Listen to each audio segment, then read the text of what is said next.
I mean, things don't go as planned probably in every country in the world. But I probably, I found myself stuck in Papua New Guinea with no internet on day 700 or 920 or something. And I needed internet to upload day number 920.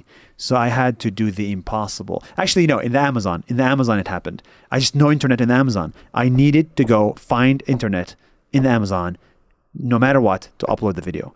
And I spent 10 hours looking for internet until I found it in the middle of a boat, in the middle of a river.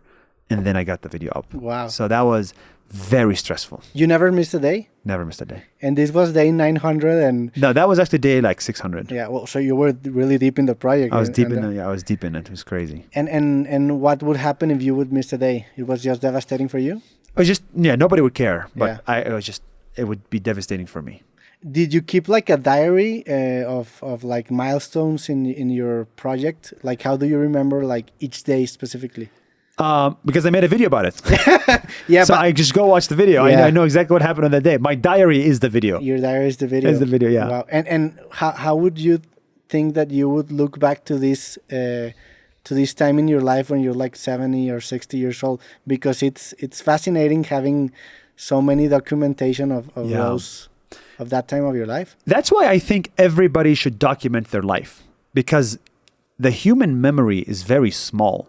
You have like 10 megabytes of memory in your brain, but you have like 5 terabytes in your phone. Everybody should document their life because you'll just forget these amazing experiences. That's why I just took a video of you. Yeah. Otherwise, I would forget this.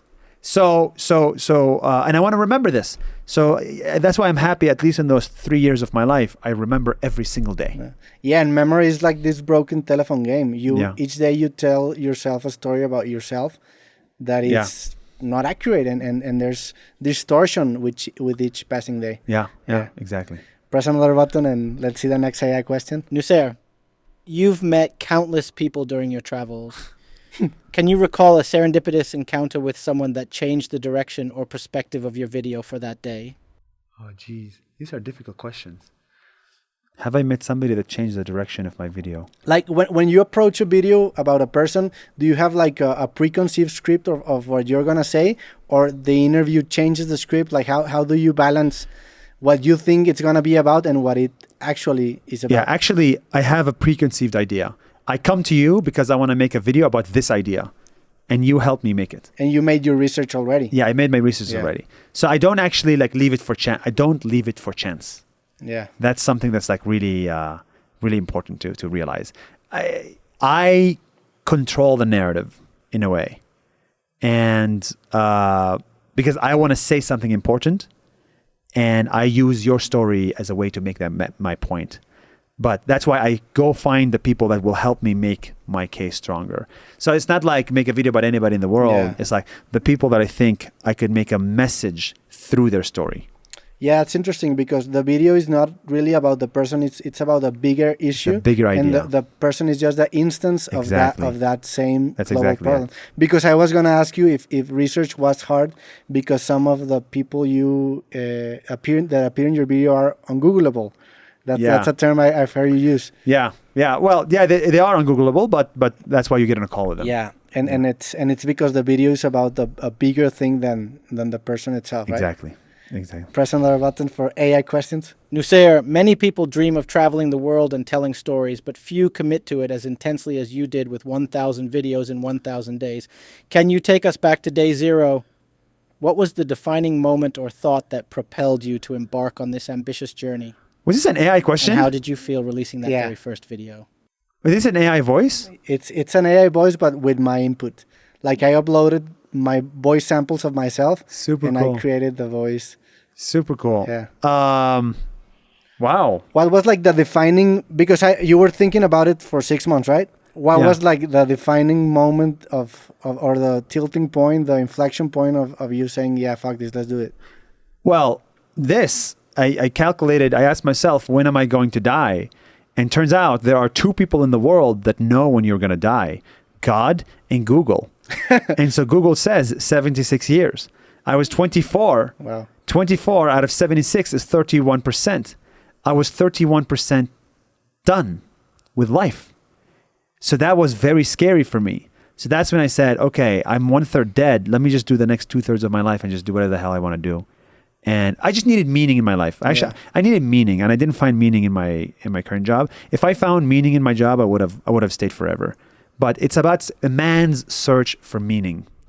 I need to read that book. There's a book that has that title. I need to read this book as well. I know. It's in the back of my head for years now, and I'm gonna read it this month. Too. Yeah, this month. Me too. This month I'm gonna read it. And that's when you started with the church. Yeah, a year later, but the idea started then. And was it like? Is it hard like having this reminder constantly, or you've gotten used to it? No, I love it. It makes traveling 10 times easier. How many of those shirts you have? 20. 20 shirts of 41% life? Yeah, that's it. Yeah. And every 8 months, I become 1% older.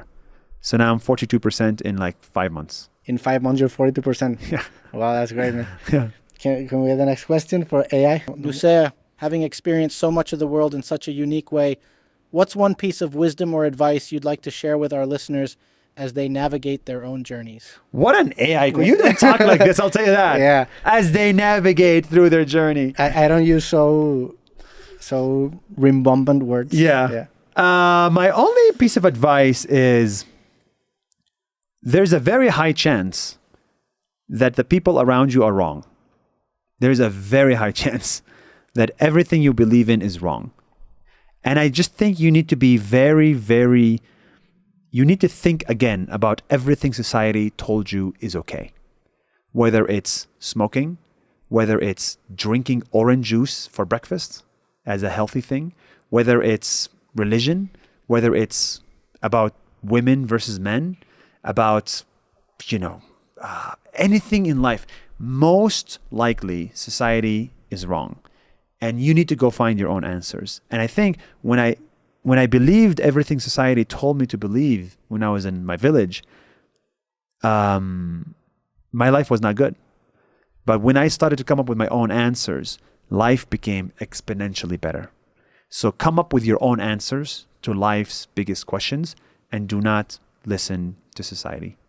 That would be my own advice. Totally. I think that you may live with the idea that if you're not designing your life, nobody is, but somebody is designing your life. So if you don't design your life, other forces are going to design your life. Exactly. And we live in this world that we have this default narrative for our lives where you get born, you're born, and then you go to school, and then you graduate, and then you get a job, then you get married, then you have children, then you retire, and then you die.